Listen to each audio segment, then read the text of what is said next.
Through inspiration and action, this book provides the thirsty reader with a greater understanding of how we, as individuals, can positively affect change for ourselves and our collective humanity. I am Lois Herman, the author of Chronicles of Hope and the host of the Inspiring Hope radio show on Sunday mornings at 9 a.m. You can find me at loisherman.com. The views and opinions of the following show do not reflect those of WSMN, its owners, and/or associates.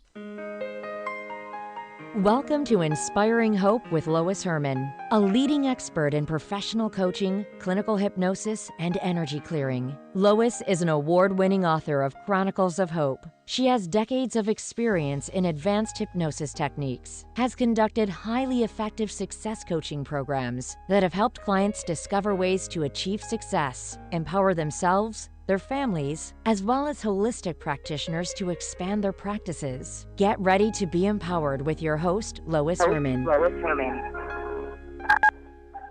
Good morning and welcome to Inspiring Hope. I am your host, Lois Herman, and I'm here to inspire you with positive messages and celebrate people who are making a difference in our world. When we focus our thoughts and energies on truth, honesty, and integrity, we create powerful shifts that cause us to be more positive and peaceful. As we lift our energy, we empower everyone around us. If we each do what we can to make small shifts in awareness, we create ripples of hope. Join us as catalysts for positive change for our families, our communities, and our world at large. I hope you are inspired by today's show. And today's show is a little different. I am the one calling into the show, and my good friend Kent is in the studio as my valued guest. So we're a little bit backwards. Though personal, the situation I'm in may be of significance to you, so I'm willing to share what's happening in my world.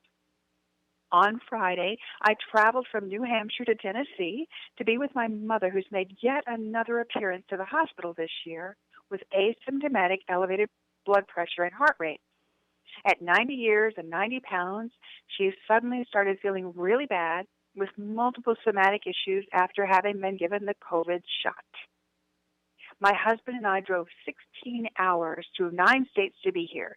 So let's see, New Hampshire, Massachusetts, Connecticut, New York, Pennsylvania, Maryland, West Virginia, and Tennessee.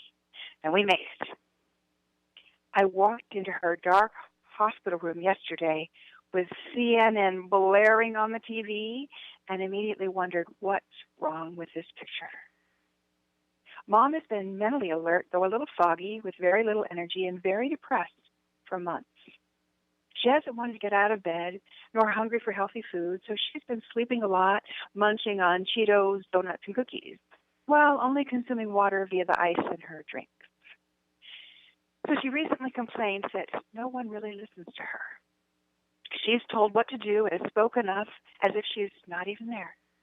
This happens often with elderly. Instead of being respected, they're treated more like children. They may become more physically fragile with age. However, they know their body and should have a say in what they want and need. When I asked her yesterday what she wanted, she said she wanted to feel better before they sent her home. I then knew what to do. The holistic health-conscious part of me immediately kicked in, and I opened the shades on her windows, turned off CNN, and did some energy-clearing Reiki to boost her system, which got the energy moving such that she asked for water. Again, a bit personal, yet pertinent for those with elderly parents. Always a lady, her fingernails were long and broken, and her toenails had not been trimmed in months. She told me that her feet had been hurting so badly that she was afraid to walk for fear of falling, especially since her toenails got caught in the carpet. So all she wanted to do was stay in bed. A simple mani-pedi showed her toenails needed professional attention.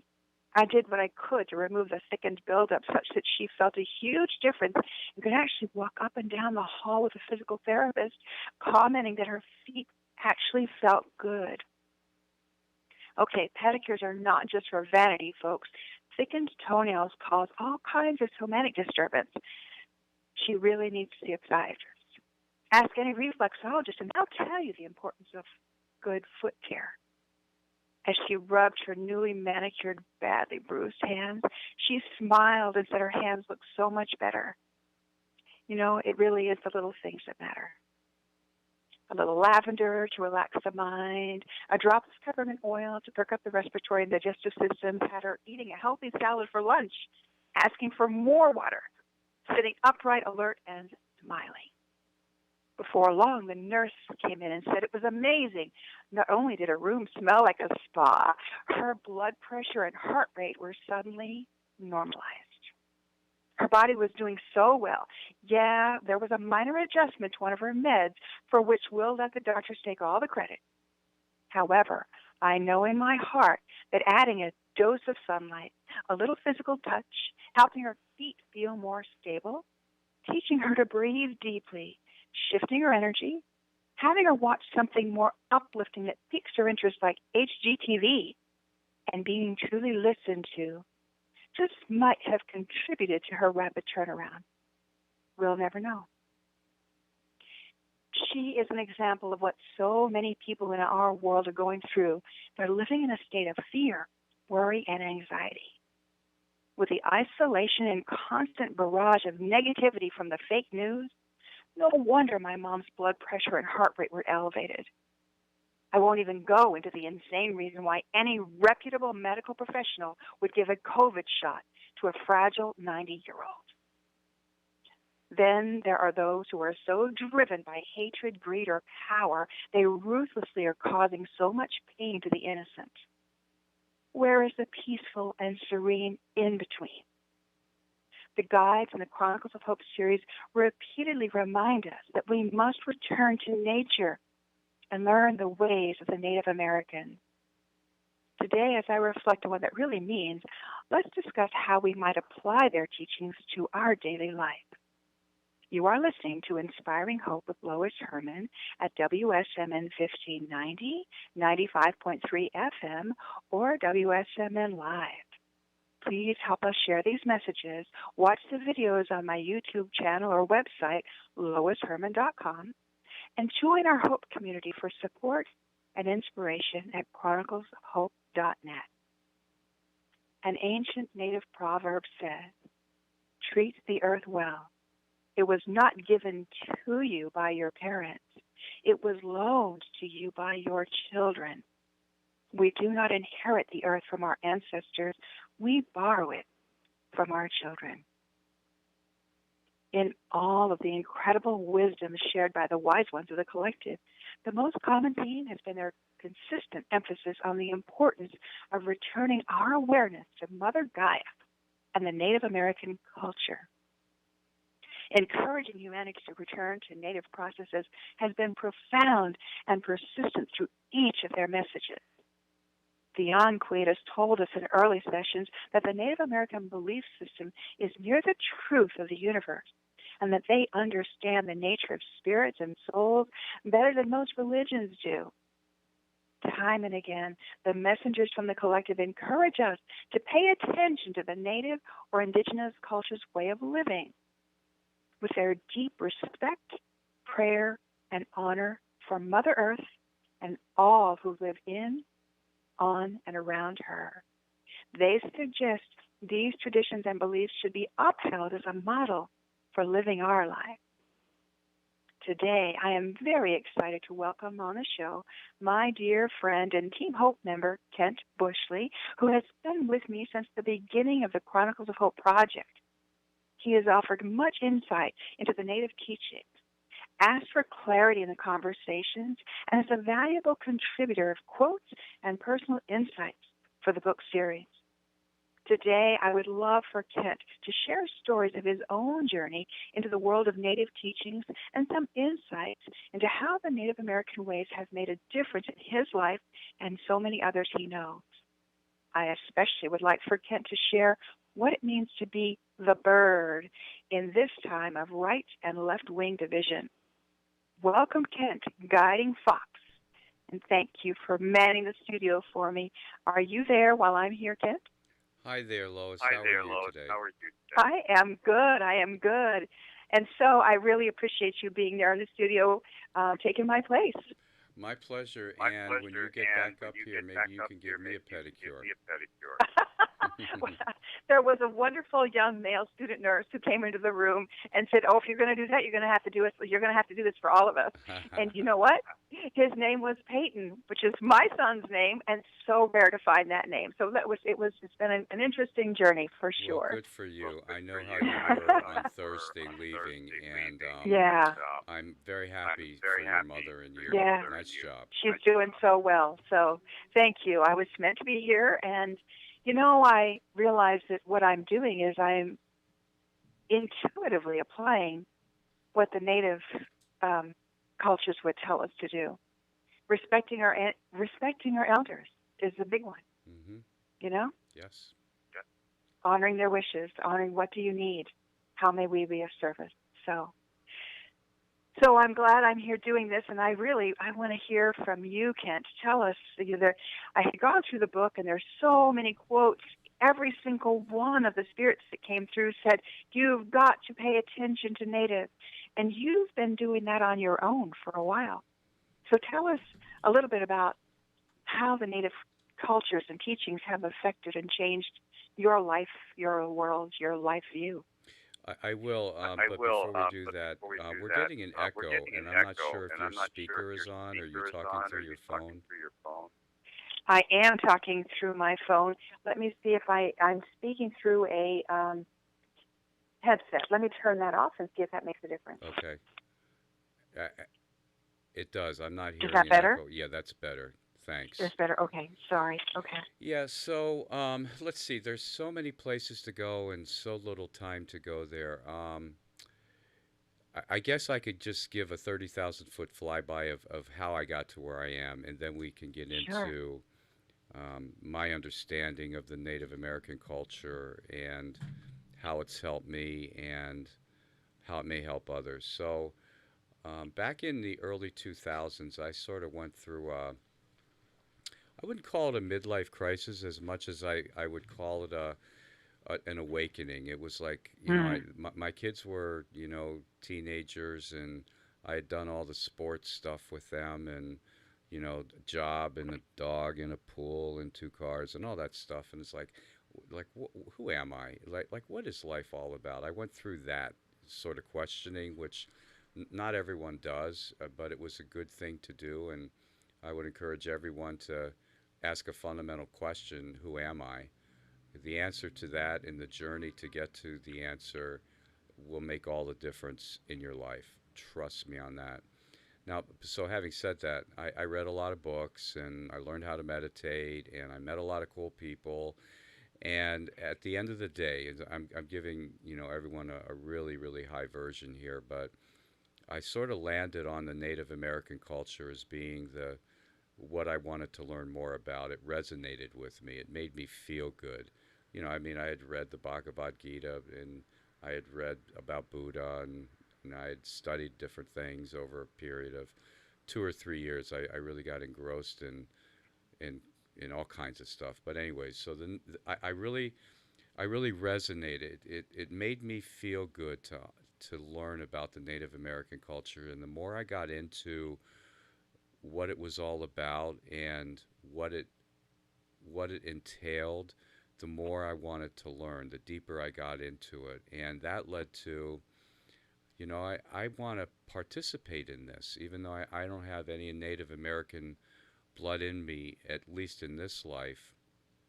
I wanted to learn more, to the point where I found that there was a Native American healing circle that was being conducted up in Boscawen, and I went to it, and I loved it, and I went back, and I did it again and again and again, week after week after week, and I met a lot of really cool people, and over a period of time, I was asked to maybe get a little bit more involved and do Native, like sweat lodges, and on it went, and then I got named, and then they, the elders basically said, you know what you need to know. In fact, you know more than many people that have Native American blood. Maybe you should start teaching this and doing your own thing. So Today I run Native American healing circles, and I'm very involved. But so let me stop there before we get Yes, into because I have a the way question of being. for I'm you. sure you do, knowing you.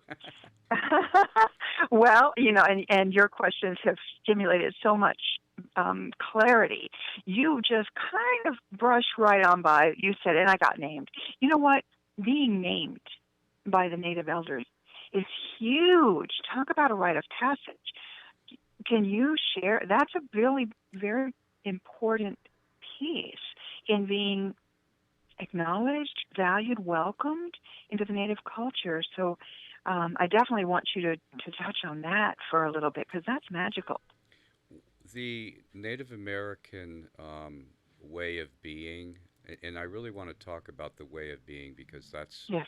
sort of crucial to understanding this hour that we're with each other. But they have sort of seven, what they call the seven grandfathers or Yes. the seven feathers, and each of the seven feathers, and I'll just say what they are: courage, honesty, humility, love, respect, truth, and wisdom. But respect is a key component to to being a human, and being a human that's connected with all and is part of the community in a good way. And when you to be named is to be honored and respected by others. Yes. But when you are named, and the name that was given to me, the spirit name is what it's called. Mm-hmm. It's the two elders you will you'll give a gift to two elders. In my case, I gifted two elders, and I said it's time for me to be named, and it may take a month for them to come back to you with your name. It may take a year. In my case, it took 6 months, but the two elders got together, and what had come to them was the name that they both agreed on. Yeah, that came to me in meditation. Yeah, that came to me when I was out in nature. So this must be his spirit name. This is what spirit is saying is his name. So there was a ceremony, and I was gifted a name, and that name is Guiding Fox. And so when you gifted a name, whether you're gifted a name early in life, or whether you're gifted whenever it is, the understanding is that's really who you are, and you sort of grow into being that which you're named. So over time, I've grown into sort of guiding people and helping people find their own happiness. That's sort of my purpose. Once you find out who you are, and I had already found out who I was before the naming, but the naming sort of confirmed it and Sure. made it more powerful. But having said that, then the whole thing is if you have if you have a spirit name and you actually understand who you really are, Mm-hmm. it's actually absolutely essential that you begin to live that and use it in such a way that you can help others. And so, does that answer your question? Congratulations. And yes. And one of the things in the recent session with Archangel Michael, we talked about that the Native culture has a rite of passage, which is so missing in so much of our world today. And that's what you're talking about with the naming, the ceremony. I mean, it was not just, oh, your name is this, okay, let's move on. It was meditated on, it was prayed over, it was, it was, and then it was celebrated. So it was, there was importance to be given to it, just like we need to give importance to all aspects of our lives, and celebrate all aspects of life and living on this planet. So thank you for sharing that. It's I don't think people realize the importance of celebrating rites of passage, of ceremony, of coming from a place of ceremony. To me, is honesty and respect. Yes.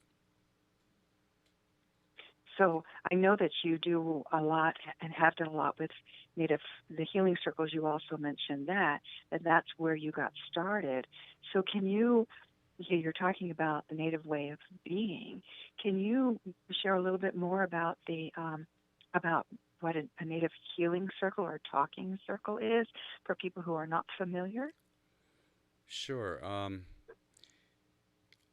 So, to summarize, um, we, doctors, psychologists, helpers, healers, know that when someone is not doing well, Mm-hmm. one key component to helping them heal is to get in with a group of people that are like minded and going through the same thing and have them share their thoughts, their feelings, and basically talk about what's going on in their lives. Mm-hmm. And this is conducted first responders, they now know, get first responders who are going through PTSD or other traumatic things, get them to sit in a circle and have them talk. There's Mm-hmm. something healing about being in a circle and talking about what's on your mind. That's at a really high level what a Native American circle is. But we know, archaeologists and others know that for thousands of years, people have people in a community have come together and they've sat in a circle and they've talked. And if done if done in a ceremonial and sacred way with an understanding that we're not alone and that the unseen world and the spirit world is here to help us, if done in that way, it becomes a more sacred, energetic circle where people actually heal in a remarkable way. I And know one of the features of the native circle, which is different from many other circles, is the act of truly listening. Many people will get in a circle. I was at an event not long ago where we were sitting in a circle, but everybody was talking at the same time. I had to get up and leave because they were so excited and overwhelmed to be together, but there was nobody listening to one another. And that's one of the things that, in my experience with the native circles, is people are invited to participate by the passing of a talking stick. Whoever has a stick can share what's on their mind, and they make specific requests for health, growth, positivity, or they can share whatever's on their heart at that moment. And others in this ceremonial circle are fully present to listen and send healing thoughts or energy to the one that's speaking. So that's one of the hallmarks, the unique differences in the native circles, is that all focus is on the person who is speaking. Would you right. not agree? Yeah, no, exactly right. So there's ceremony involved. Why ceremony?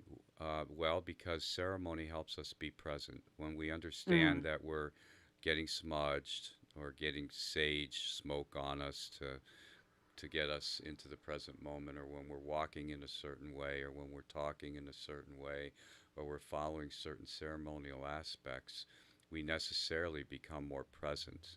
And in the Mm-hmm. present moment, we find spirit, we find happiness, we find joy, serenity, and love. All of these wonderful high vibrational things about being a human only happen in the present moment, and ceremony helps towards that end. So that when Mm-hmm. we're in a circle the and someone is talking about what's on their mind, what's going on with them physically, maybe there's something that they're not happy with, maybe there's something that's not going well with their brain and their thought process, or maybe it's emotional, or maybe it's spiritual. They just want to find a deeper part of them, the spiritual part of it, because we're four bodies. Maybe all four bodies are Mm-hmm. messed up. Maybe it's just one where we need more Mm-hmm. balance. But having said that, when you're in a healing circle and you have the stick and you're talking, typically what happens is what you really need to say comes out. Sometimes you're thinking, what am I going to say when I go into a circle? Typically what happens is what you're supposed to say is said. And everything that you Mm-hmm. thought about leading into the circle sort of went away. But what's Mm-hmm. interesting is that when people who are listening understand that they are actually participating with the speaker, because we're all energy beings, and so that when we're actively listening and actively throwing our energy or guiding our energy or asking the spirits that could be with us in that healing circle to help this person, magic happens. I can't Mm-hmm. explain it. The only thing that Mm-hmm. I can say is that it works. Mm-hmm. And I'll sometimes leave a Native American healing circle on a high for 2 or 3 days. And I've heard that from many, many participants. Wow, that was something else. You could actually feel the energy in the room. Well, yeah, The group because energy, well, it's not absolutely. only group And energy, it's spirit energy. You know, yeah, there's a lot of exactly. spirits that attend these things. We can't see them, but you can feel the Mm, energy. It's pretty cool. that's right. They're very willing to help, and they're very grateful when people do come together. And just the whole ceremony, the smudging, all of that has to do with inviting the spirits to be there. So they love it when they're invited. They love to be asked, and most of us go about our busy day and never bother to ask. So of course they're there. They're part of the circle. Yeah, the spirit world, which is very much part of us, Mm, um, cannot help unless asked. that's right. That's a key thing. It's like if you need help, ask. They're there to Hmm. help. Yes. And unfortunately, many of us get in our ego and think, I can do this, I can soldier through this. When we have these guides that truly want to help us because they want to help save this planet, they want to help humanity. And the only way they can do that is through our accepting of them and our inviting them to participate because they can do so much more than we as individuals can do. Hmm. And empowered with them, miracles happen. They just do. Right. I've seen it. I've Hmm. seen it, and people are welcome to come to our circles. They're held on as we sit here. I mean, this may change, and we may begin to do more, but for now, they're held on the third Friday at 7 o'clock Hmm. of every month, and the third Sunday at 4 o'clock every month in the same place in Hooksett, New Hampshire, at the Heart Wonderful. Song Healing Center. You can find Great. and become a member of the group just by going to Facebook and typing in the address bar Sacred Healing Circle. There's a couple that may show up. Ours is the one that has a red circle on it. Hmm. You'll see yellow, red, black, and white. It's the only one. Join that group and you'll be notified as to when and where. When weather gets nicer and the snow melts, we might be up at a good friend of ours, or her house, outside around a fire. And Hmm. there have been other people that have asked me, "Boy, would you come to us?" And the answer is, I'd be happy to. So if you have a Sure. group of people, 3, 4, preferably 5 or 6 people that are interested in learning more and getting good vibes and being healed and getting more spiritual or getting more connected to whatever is bigger than us. If you have a need and a want for that, and you can get a group of people together and you have a space that's, either inside or outside, I'll come to you. Um, Probably the best way to get a hold of me, Lois, would be through you. But if you want me to give you like my email address or whatever, I'd be happy to do that. Um, so that's sort of where we're at with that. Yes, and I'll be posting this radio show as a video on my website, and I'll post Kent's email on that post on the website and on YouTube, so people can find you that way. So you were talking also about the native cultures passing information. You've told me about this, and I've studied this myself. That the native cultures passed information orally from generation to generation through stories and memories of tribal elders. So usually a circle will start by an elder telling a story, which oftentimes we learn through stories. Stories are our greatest teachers, and the culture has the story of the seven grandfathers, which is that moral code of principles that helps people, that guides them with moral respect for all living things. So you had said earlier the seven grandfathers are humility, bravery, honesty, wisdom, truth, respect, and love. Right. So can you elaborate a little bit on those? Sure. if you don't mind, though, I think it's important to understand that these 7 principles, a guide to living, if you will, Mm-hmm. are predicated on understanding a little bit about who you are Mm-hmm. and what your role is in life, in Mm. this human existence that you're in today. The way And of being in the and world, that's the right? thing. If there's like if I was to say that be these 7 things that you just mentioned, Mm-hmm. it's a little sort of out there. Like, how can I be respect? How can I be love? How can I be this, that, or the other thing? How can I be wisdom? Well, these 7 things are a way of being, but at a bigger level, at a higher level, it's a way of being. Like, if I was to say to you, okay, Lois, be a dog, be the dog, actually be the dog. I think most of us could say, well, let's see, I need to love unconditionally, I need to respect my elders.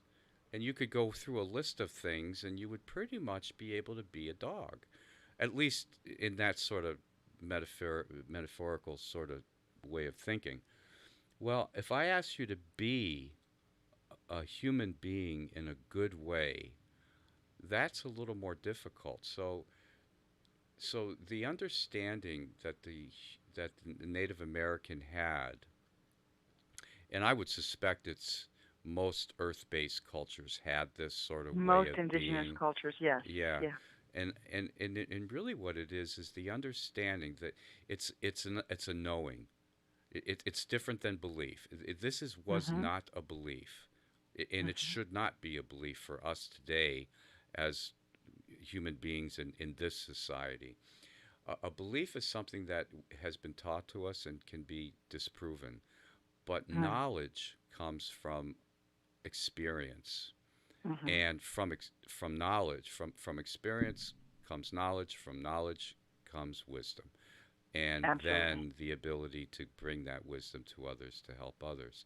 But having said that, there was an understanding or a knowing, a knowledge that earth based cultures had, that they were not alone, nor were they separate from, but rather they were part of. Correct. And they were equal to. No one was better, no one was less than. They were equal to each other. Some people had functions that were different than others, but they were equal. But more importantly than being equal to each other, they were equal to all other things. They were Mm-hmm. equal to the trees. They were equal to the Mother Earth. They were equal to plants. They were equal to the four-leggeds, the two-leggeds, the flying ones, the slithering ones. They were equal to water. They were equal to the Father Sky and the clouds. They were part of and equal to, and there was a spirit in everything. And that spirit had a purpose, and we were just part of the bigger great spirit, great mystery, and we were equal to everything, and everything had a purpose, and we in science today has found that that spirit in the tree, or that spirit in Mother Earth, or that spirit in you or I, today they're calling it vibration and energy. For some Right. reason they want to take the whole concept of religion out of it, and I don't even want to call it religion, but we know that there's energy, and even more important than just simply energy and vibration, all of that I just mentioned, that's part of us and part of everything on Mother Earth, to include the grandfather stones and to include water, all that energy is consciousness. So the tree is actually conscious, maybe not in the way that you and Absolutely. I would think about consciousness, but it has a spirit, it has a purpose, it has a consciousness. And so the way of being in the Native American or other indigenous cultures around the world, the way of being is simply, I'm not alone, I'm not separate from, I'm part of, and everything is sacred, everything is spiritual, every step that we take is a prayer, and simply being, we experience all of this through the present moment, but we are simply living on Mother Earth, which is the largest consciousness that exists. In fact, Archangel Michael and others will say, if you want to pray to anything, pray to Mother Earth. She's as powerful Absolutely. as we are. In fact, Mother Earth is actually more powerful than we are in many ways, because Mother Earth, in her consciousness and her spirit, is so powerful that you can actually see her, feel her, taste her. You can experience Mother Earth through your five senses, oh little Mhm. human being. So why Mhm. would you choose to pray to something above, outside of, not part of, in your own mind, when you can be, when you're actually part of Mother Earth and she cares for you, she can heal you, she can help you, and yet many of you are walking around and disrespecting her. And so Mhm. it's so sad the way that we've treated one of the most powerful spirits in the universe, this beautiful Mother Earth that's part of this planet. And but see, the Native American culture knew that. They knew that Mhm. she was powerful. They could feel her energy and her vibration. They knew that she healed. They could pray for what to eat, and she would guide them, because when you're very present and you're really attuned to the unseen world is here to help, as we've already talked about. So then, from all of that understanding, that knowledge, again, not a belief, this is knowledge to them, anyways, and it's Mhm. become knowledge to you and I, as we've grown to be friends and understanding each Right. other. From that way of being came these seven principles: courage, and the understanding that to have courage or bravery meant not so much to go out and fight, but much more of the ability to do the right thing, even if Mhm. doing the right thing had negative consequences for someone else or yourself. But always have the courage. And we know Mhm. instinctively, deep down, we all know what the next right thing is. And that's what courage is. And then honesty, having the ability to speak your truth, to be Mhm. honest with yourself, to be honest with others. Honesty with yourself means that self-talk that so many of us have today, that's negative. I'm not this, I'm not that, I'm less than, I can't do this. All negative self-talk leads to lower vibrations. Honesty Mhm. is all about being honest with yourself and being honest with others, and having the ability to just simply be that And which you really sometimes are. in this day and age, it takes a bit of courage and bravery to be honest, because right now many people are chastising, belittling, demeaning people that are being honest about their opinions and their thoughts and their ideas. And I think it's being more um, it's more apparent now. It's been that way for a long time, possibly underground, but many people have shied away from stating their truth, from putting themselves out there in an honest way for fear of being shot down, We've lost physically or emotionally. with social media has certainly contributed to I'm right and you're wrong, Mm. um, but the understanding in the way of being that we're talking about, there, Mhm. you are not better than me. I am not better than you. We are all equal. We all have a purpose, and the good person is the person that can understand and listen and Right. help and try to help. And so we sort of lost that, and that's the reason you wanted Mhm. me to be on the show, is because so many of the ancient ones in your through the the course of the last 3 years with your books, they've all said, a lot of them anyway have said this: be like the Native American, understand. They had it closest to the truth. They understood what was going on. And so and so then humility is the next one. And I sometimes think humility is the hardest one of all of the seven, because Humility essentially means thinking of yourself less, not thinking of yourself as less than, but thinking of others first. And so Mm-hmm. many healers have a hard time with that. Oh, I'm not taking care of myself because I'm thinking of others. But it's different here. Humility is the understanding that we're all equal. We all have a purpose. Everyone has a reason for being.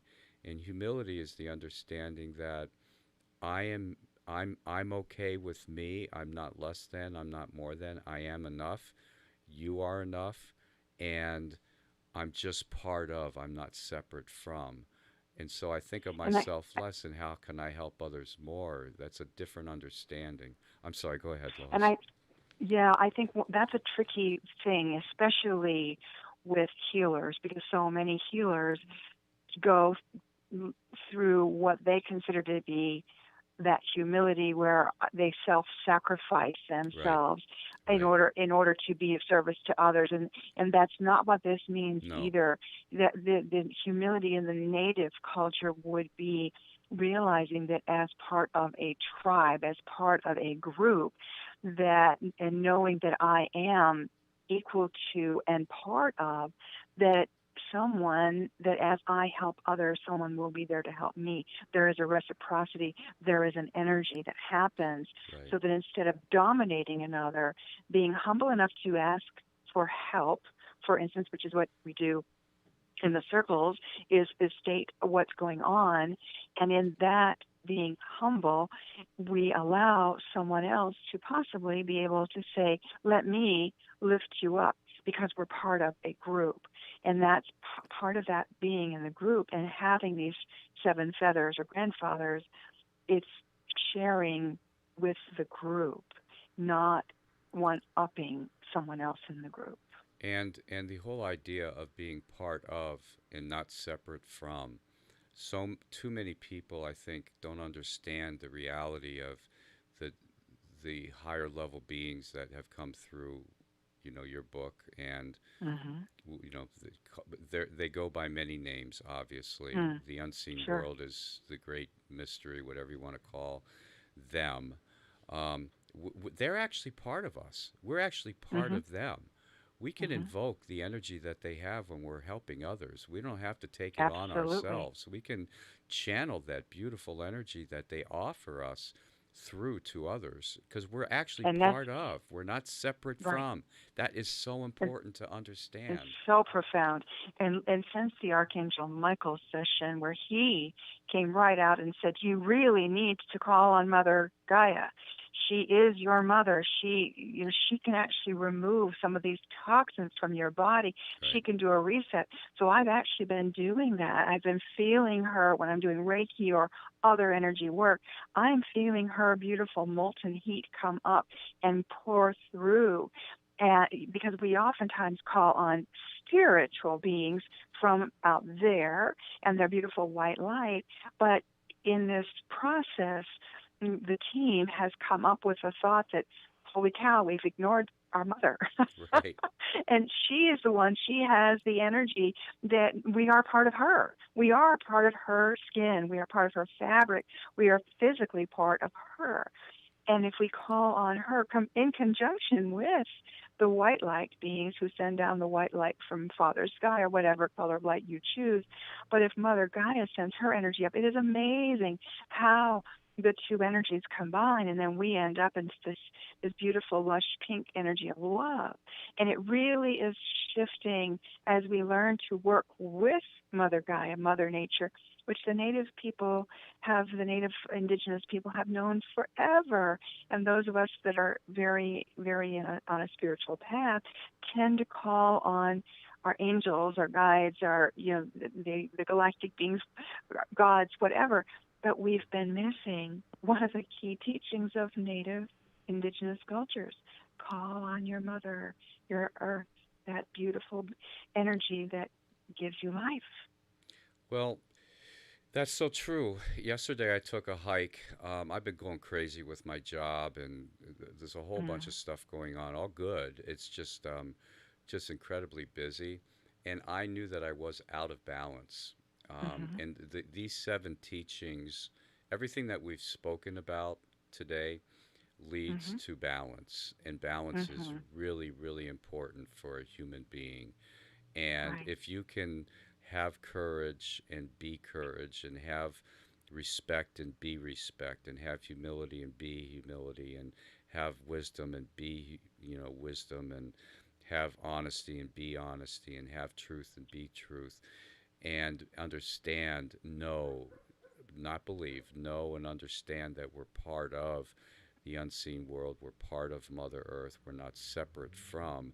The energy that permeates is our energy. We can connect to it. If we understand all of these things and know all of these things and can be all of these things, we can be balanced. And I wasn't in balance yesterday because there's so much going on in my life. So anyways, I took a hike up at Massabesic, up at the trails, and I got off the trail and went up into an area where I know people aren't. And so I just sat there in the sun. The sun was coming through a certain area of the trees. I sat on the ground. I put my hands on Mother Earth, and I asked her for balance and help, and her wisdom and teachings. And I spent 15, 20 minutes there, and then I was done. Mother Earth healed me. I was balanced. I felt good. I can't explain it, but man, oh man, did I feel good when I was walking out of that trail. I was just Yes. I was just back to being me, back to being balanced. If you don't have And balance in your hmm? part of it was acknowledging it, knowing, realizing I am out of balance. A lot of people just soldier through. I know for myself, when I'm out of balance, I get whiny. That's just me. Yeah. And I realize when I get that way, I need to reset. I need to ask for clearing. I need to ask for help in order to get back into my balanced energy. A lot of people don't recognize it. People that I know and are very dear to my heart, I can now recognize when they are out of balance, but it's up to them to be able to ask, we have to know our own selves. And this is part of what I was saying earlier. It comes from living many years on this planet and having many, many experiences.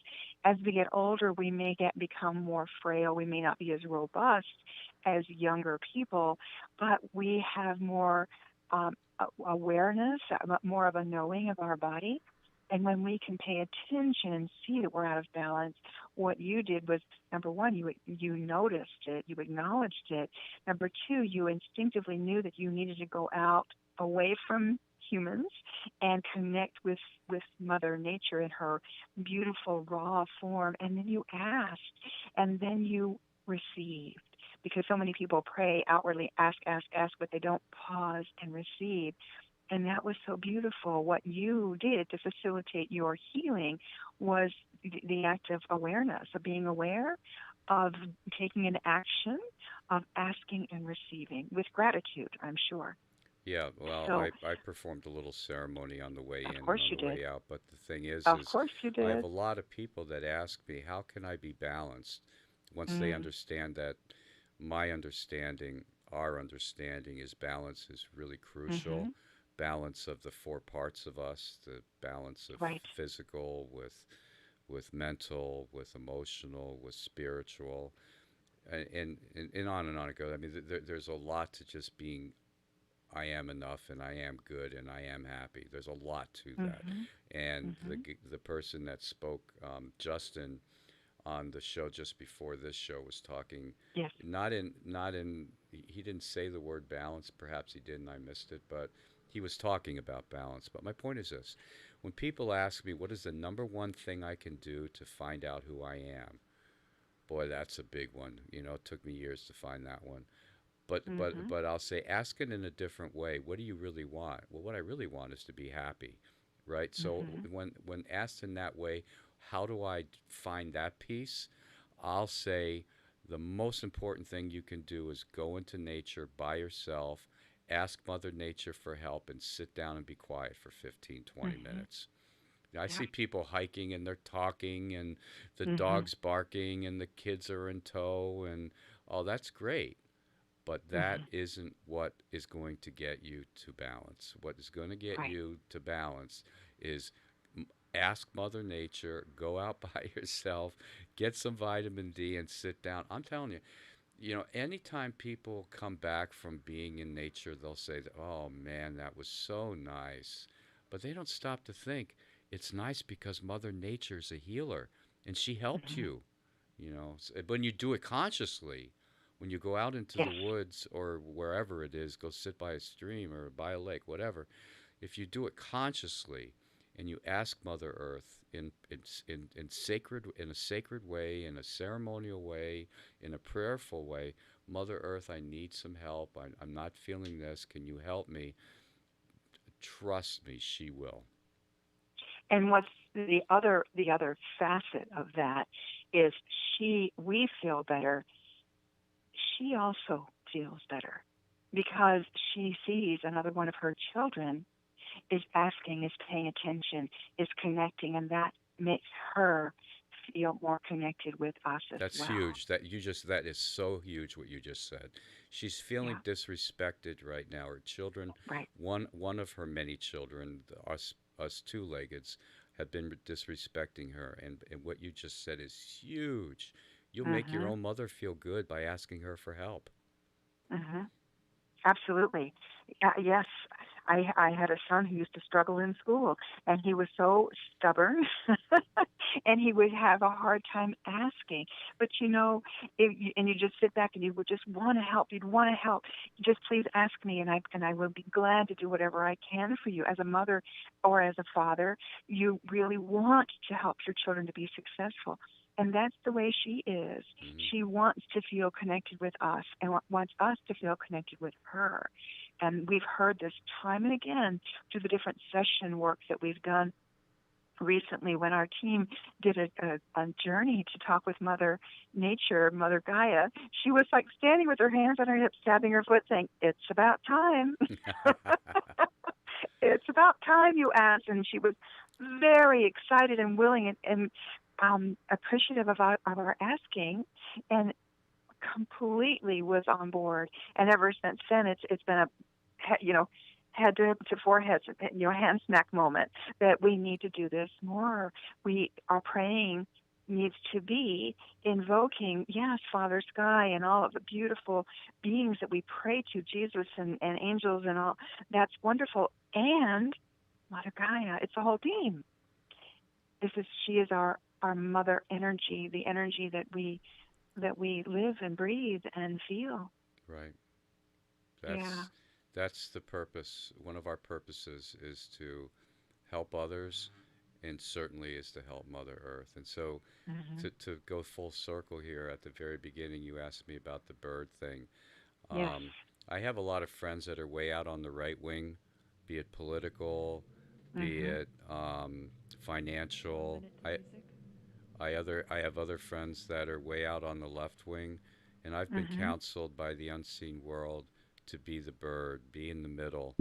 You can see both sides when you're in the middle, and you actually aren't going up and down like if you're out on the wing, you're working really hard. So I have found that being the bird makes me happy, and I found that being happy is really what's more important to me than most anything. And we need people to be balanced right now. We need people who are also stepping out and shouting that about these things that are unfair. We need people to say something's different here. So we do need the different extremes, and yet the person that's in balance is able to hold things together. So thank you, Kent, for being the bird. We are now at the very end of our show. And Kent, you've done a brilliant job of holding down the fort there, keeping the fire burning, as it were. So thank you so much. And thank everyone for being here. And I hope that you will be here with us next week. Meanwhile, look up, stay positive, and be the light in someone's day. Thank you, Kent Buschle.